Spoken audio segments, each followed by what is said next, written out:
হাঁসের ছানা ও ব্যাঙের গল্প।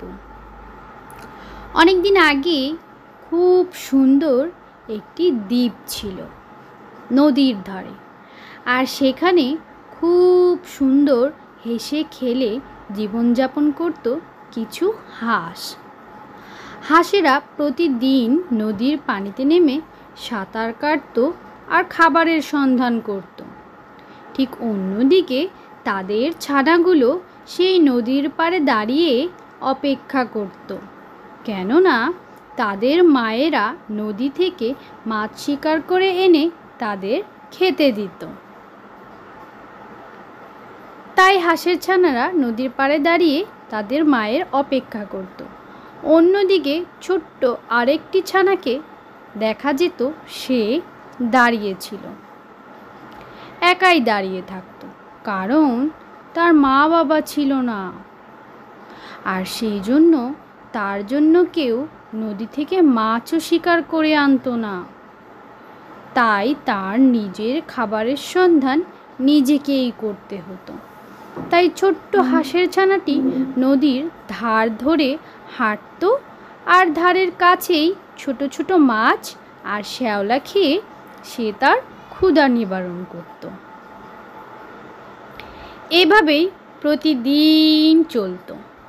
প্রতিদিন মা হাঁসগুলো পানিতে সাঁতার কেটে তাদের ছানাদের জন্য খাবার সংগ্রহ করত, আর অন্যদিকে এই ছোট্ট ছানাটি তার নিজের খাবারের সন্ধান সে নিজেই করত। ঠিক এমন করে একদিন হাঁসের ছানাটি খাবারের সন্ধানে যাচ্ছিল সেই নদীর ধারে। আর সে নদীর ধারে আস্তে আস্তে খেয়াল করলো নদীর ধারেই একটি গাছের গুঁড়ির ওপর বসে আছে কিছু ব্যাঙের ছানা। ব্যাঙের ছানাগুলো সেই গুঁড়ির ওপর বসে বসে তার মায়ের অপেক্ষা করছিল। আর সে খেয়াল করলো সেই ব্যাঙের ছানাগুলোর দিকে একটি সাপ চুপি চুপি এগিয়ে যাচ্ছিল। মনে হচ্ছিল সে ব্যাঙের ছানাগুলোকে খাওয়ার জন্যই বুঝি সেই ছানাদের কাছে এগিয়ে যাচ্ছিল। যা দেখে হাঁসের ছানাটি ভীষণ ভয় পায়, সে আঁতকে ওঠে। সে ভাবে কিভাবে এই ব্যাঙের ছানাদের সে বাঁচাতে পারে।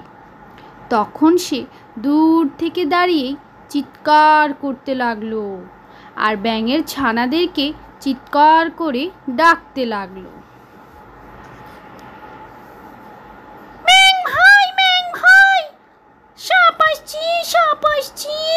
তোমরা পালাও পালাও পালাও।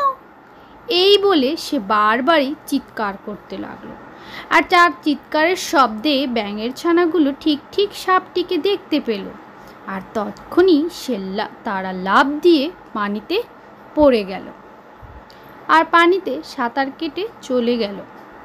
তখন সাপটি হাঁসের ছানাদের ব্যাঙের ছানাদের ধরতে না পেরে সে ফিরে গেল। আর তখনই সেই নদীতে ব্যাঙের ছানাগুলোর মা চলে আসলো। এসেই সে ব্যাঙের ছানাদের বলতে লাগলো, ঘ্যাঁকা, তোমরা কেন পানিতে নেমেছো?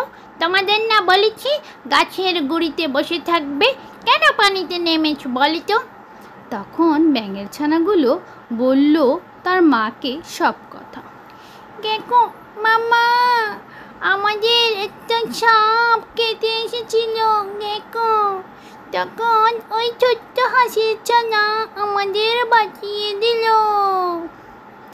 এই কথা শুনে মা ব্যাঙটি ভীষণ কৃতজ্ঞতা ভরা দৃষ্টিতে হাঁসের ছানাটির কাছে এগিয়ে আসলো, আর সে বলল, ঘ্যাঁকো, আমি তোমার এই প্রতিদান ভুলব না।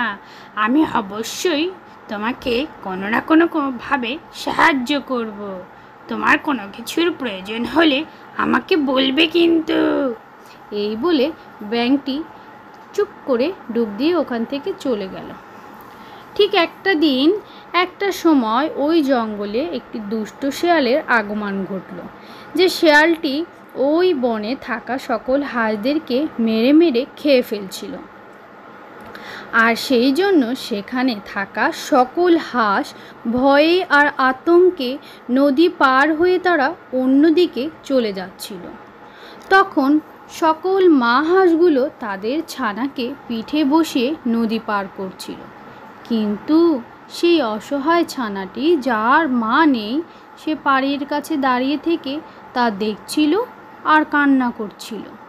সে মনে মনে ভাবছিল, তার মা নেই বলে আজ তাকে কেউ নিয়ে যাচ্ছে না, সে বুঝি এই দুষ্ট শিয়ালের পেটেই যাবে। ঠিক তখনই নদীর ধার ধরে মা ব্যাঙটি যাচ্ছিল। সে হাঁসের ছানাটিকে দেখে বলল, ঘ্যাঁকা, তুমি কান্না করছো কেন? কি হয়েছে তোমার? তখন হাঁসের ছানাটি ব্যাঙমাটিকে সব বলল। তখন ব্যাঙমাটি বলল, ঘ্যাঁকা, তুমি এত চিন্তা করছো কেন গো? আমি আছি তো, তুমি আমার পিঠে বসো, আমি তোমায় নদী পার করে দিচ্ছি। ঘ্যাঁকা।